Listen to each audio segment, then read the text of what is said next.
그래서 유기심소가 보고할 때, 보고 이렇게 탁 알아차릴 때, 근데 이 알아차리는 거는 그 분별 작용이 아니라 했잖아, 그지? 탁 보면 알아요. 탁 아는 거, 이게 분별 작용하는 게 아니에요. 근데 이제 이게 알 때, 보고 할 때 이 아는 자리에, 보고 아는 이 자리에 유기심소가 작용하고 있다 이 말이에요. 네. 그래서 여러분들이 그 유기심소 공부할 때 어려운 게 아니라 그게 실제로 밝게 탁 손바닥 좀 보는 게 힘들어. 그 봤다 하면은 여러분들이 성불해. 근데 그 부처님 되기 전까지는 못 봐. 못 보는데 다만 이제 지금 보고 하는 그걸 어떻게 안 오고 하면은 어떻게 보는 거예요. 유기심소가 딱 작용할 때 자기 마음이 움직이는 기라서 자기가 보고 마음이 보고 할 때 이 어둡게 보기 때문에 부처님처럼 밝게 보는 거하고는 차원이 확 틀린 거야. 그렇지만은 이게 움직이고 있다는 건 아는 거야 이게. 그 좋아할 때는 좋아하고 있다는 걸 안다 이게야. 근데 그 좋아하는 게 어떻게 생긴지는 밝게 본 적이 없어서 그걸 설명하라고 하면 설명 못 해요. 네, 뭔지 알겠어요? 그래서 이제 요때 어둡게 보는 거를 뭐냐면 왜 어둡게 보냐고 이제 물어보잖아. 왜 어둡게 보입니까? 그게 바로 무명이라고 하는 거구나. 저리 오면 무명이란 말소리 많이 듣잖아. 이게 밝음이 없다 이 말이에요. 반대는 유명이지 유명. 밝다. 이러잖아 그지? 그런데 이게 유기심소가 작용할 때 지혜의 눈이 밝게 눈을 떠서 보는 게 아니라 눈이 감긴 상태에서 이렇게 보고 있는 거예요. 마음의 눈이 감긴 상태에서 보고 있는 거예요.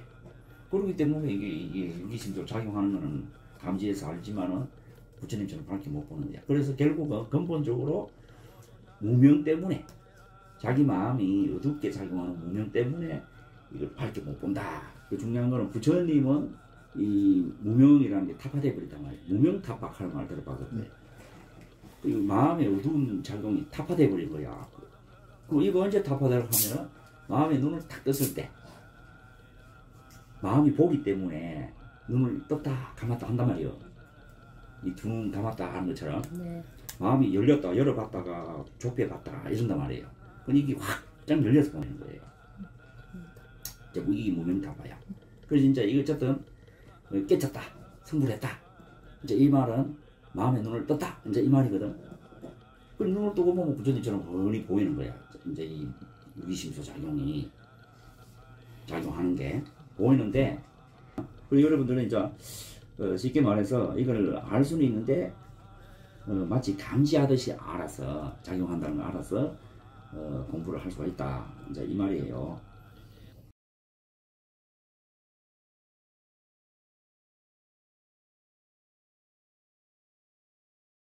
우리가 기억을 할 때나 언제 어느 때나 항상 보고할 때 그 보고하는 그 자리에 유기심소가 작용하고 있다. 이제 이렇게 이해를 해두면 됩니다. 그럼 유기심소는 아까 안다고 하는 거는 분별이 아니다 했죠. 분별 작용이 아니다. 지혜 작용을 다 알아차린다 했잖아. 그럼 유기심소는 뭐냐면은 이 분별 작용이에요. 마음에서 분별하는 거예요. 마음에서 분별된 작용을 하는 거예요. 악으로 선악이 분별대가 작용하고 또 선으로 작용할 때 이것저것으로 분별대가 작용하고 또 경계를 대할 때 분별해서 작용하는 거예요. 이제 여러 가지 경계를 딱 대할 때 분별해서 작용한다. 요건 요것대로 분별하고 저건 저것대로 분별해서 작용. 근데 이 분별 작용은 누가 하겠어요? 마음이요. 여기서 그러니 마음이 작용한다 이렇게 하면 안 되고 또 지금 이때까지 쉽게 이제 마음이 작용한다 이랬잖아. 유기심소니까. 이제 어떻게 어떤 마음으로 작용하냐, 무슨 마음으로 작용하냐면 지금 보고 아는 마음이 작용하는 거야. 요만 잘해서 지금 보고 아는 마음이 지금 보고 딱 아는 마음이 작용하는 거야. 그렇게 보고 아는 마음이 작용하기 때문에 지가 움직이는 거야, 자기가. 그리고 여기서 또 한 가지 또 참고할 게 뭐냐 하면은 여러분들은 마음이 자기를 볼 때 이렇게 말을 하면 어떻게 해석해요? 마음이 몸을 볼 때 이렇게 해석되는 거예요. 마음이 자기를 볼 때 이러면 마음이 내 육신을 볼 때 이렇게 해석되냐? 마음이 마음을 볼 때. 마음이 마음을 볼 때 이래 해석되냐? 마음이 마음을 볼 때. 그래 해석돼요? 네. 뛰어난 사람들이네. 보통 마음이 자기를 볼 때 이렇게 이야기하면은 마음이 자기 육신을 볼 때 이렇게 해석해요. 10중 8구 다 그래 해석해.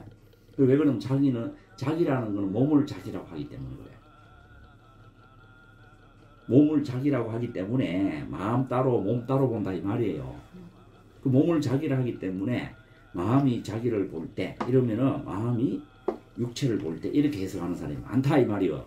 그래 해석하면은 이 말 뜻을 모르는 사람이 마음이 자기 스스로 자기 마음이라는 자기가 지를 볼 때 이렇게 해석해야 된단 말이에요. 그 마음이 마음을 볼 때 이렇게 해석이 되는 거예요. 심신 마음의 몸. 이렇게 해석하죠. 그때 마음하고 몸은 뭘 두고 하는 말이에요? 육신? 그러니까 이렇게 해석한단 말이에요. 그럼 여기서 심신일여라는 말 들어봤어요? 심신일여. 네. 몸과 마음이 같다. 몸과 마음이 같아서 하나다 이 말이잖아. 일여 하나다 이게 한결 같다 이 말이거든. 한결 같다 하나다 심신일여라고 말했잖아. 심신일여. 그렇게 자 법신은 어떻게 해석해? 법하고 몸 이렇게 해석해요? 법의 몸 이렇게 해석해요? 그럼 심신은?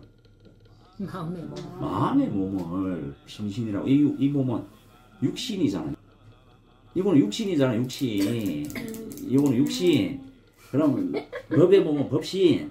그리고 이거는 마음의 몸과 심신이잖아. 그러니까 계속 몸과 마음을 따로 보기 때문에 심신일여라는 말이 나왔다. 일여. 몸과 마음은 같다. 한결 같다. 하나다. 같아서 하나다. 그러면 심한 이러잖아. 심한. 네. 마음에 이게 심한하면은 마음과 사람 눈 요래 해석돼요? 아니면 마음의 눈이? 그게 아무리 그렇다는 거 마음이 해. 법신이잖아. 법신. 법의 몸. 심신, 육신.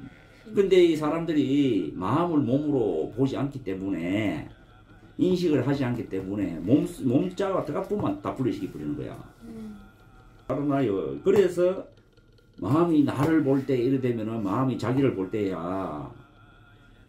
자, 이해갑니까? 근데 이게 공부할 때 보면 꼭 그래 해석하는 사람은 이제 10중 8구예요. 그런 사람은 공부 전부터 분리 현상이 생겨서 이해 충돌이 다 생기는 것이요. 자, 여기까지 하고.